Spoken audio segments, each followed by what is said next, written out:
Welcome to Chapter 14, Jazz Rock Fusion. Here we go, title slide. And here's a few details to hang your ear on while you're listening to this music to direct your attention to certain features. And there's the playlist for the final exam. That's a playlist you should be listening to. Here's our required listing for Chapter 14. Quite a diverse group of pieces to listen to. There's a lot of helpful listening for Chapter 14, and even if you can just check in on some of it, picking a piece here or there from different people, that'd be good. So Herbie Hancock had this quote, which basically says that a hamburger and a hot dog have the same place in our society as caviar and champagne because they both exist and they're both necessary for the culture. And that's how he looks at jazz rock fusion. That's a sort of a paraphrase of that quote. But early jazz rock, the term fusion became associated with jazz rock crossover in the 1960s. And you'll remember by the late 60s, rock and roll was all the rage. It captured America's audience. And jazz looked to the musical idioms, the sounds, and the concepts in rock or rock and roll to assimilate into a new style. And that style became jazz rock fusion, or simply fusion. Okay. Miles Davis had two albums out that were in this category that are considered fusion: In a Silent Way in 1969 and Bitches Brew in 1970. So we'll see that some of the things are electronic instruments, amplification, and complex rock rhythms. On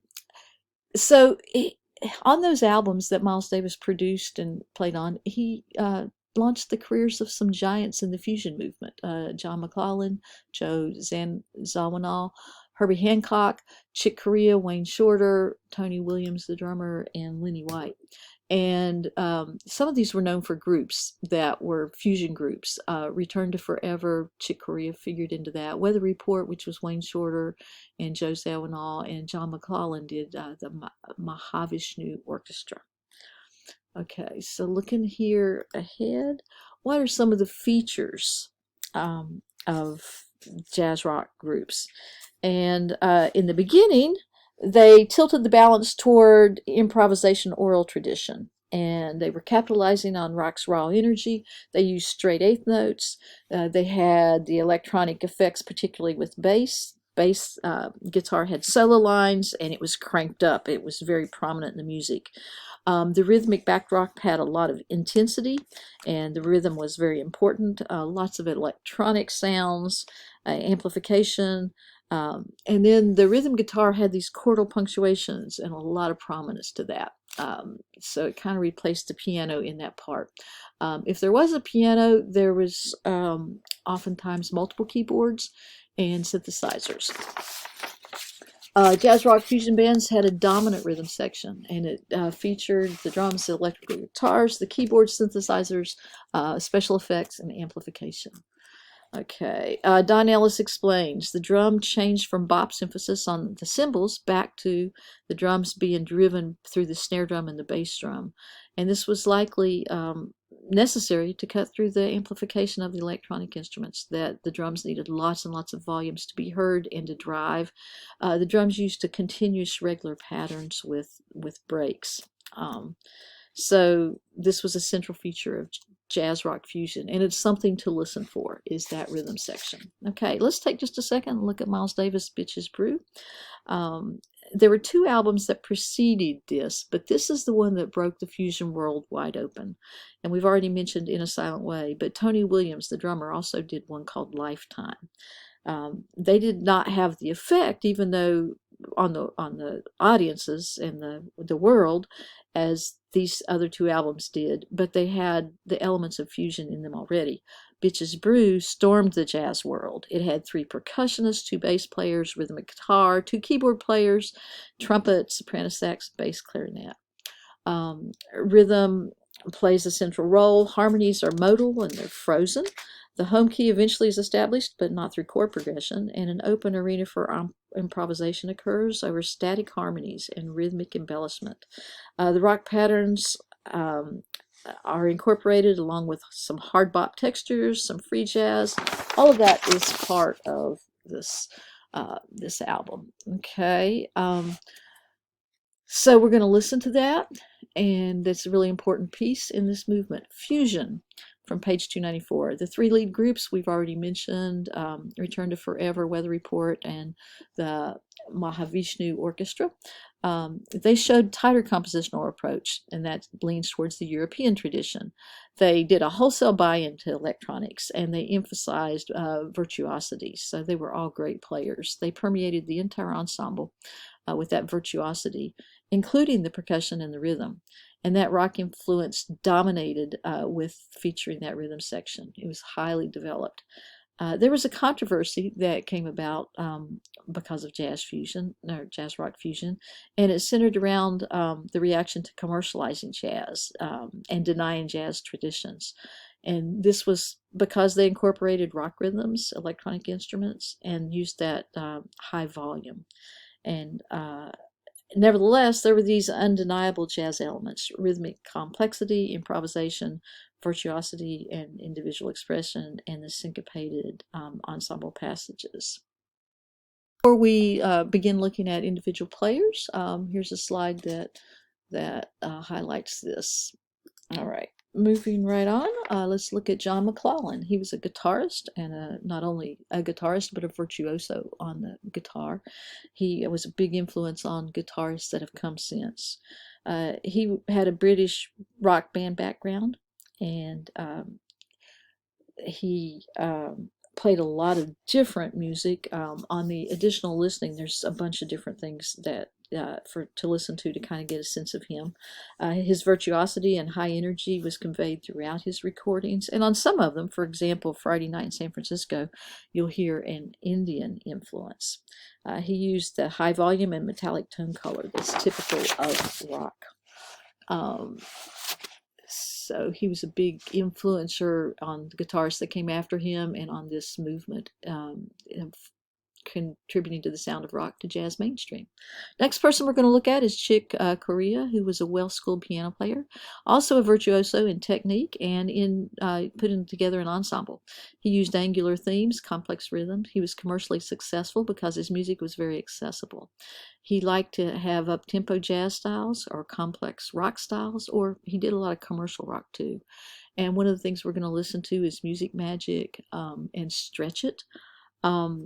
His music features the use of keyboards, especially synthesizer, and this allowed him to experiment with smaller groups. For example, while he was working on Music Magic, he was using 7 players, but then when he got to Electric Band, he used only 3 players, and that included electronic drums, but he could overdub and do synthesizers himself and expand the sound for that. So lots of his different music that we're going to listen to has different features. For example, Got a Match juxtaposes jazz and rock phrasing. Light Years is an album that's made up of 4-minute songs with consistent rhythm, and this is designed to fit radio spots, which is one of the reasons he became so accessible to audiences. Eye of Beholder moves back to allow more room for the performer interaction and improvisation. Inside Out, another album of his, uses acoustic and synthesizers. Stretch It and Tales of Daring display the tight ensemble and that virtuosity interplay. His last group, Origin, has lots of cultural influences. Members were from Israel, Afro-Cuban, Middle East.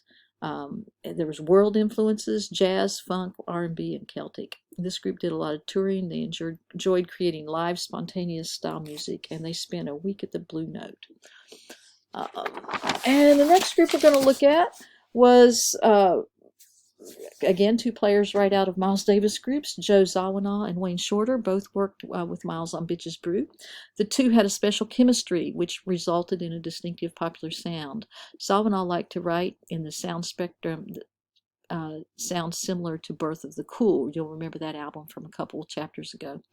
Zawinul was an accomplished pianist who also loved synthesizers. He did most of his writing for 15 years for this group, Weather Report. We're going to listen to several things, but I'm going to just highlight a few. Rockin' and Rhythm is based on a Duke Ellington tune. Fast City is rhythmically complex. Birdland is probably the song that they're known most for. It was covered both by Manhattan Transfer and Quincy Jones. It was highly popular. This Is It showcased new personnel, and their name then changed to Weather Update.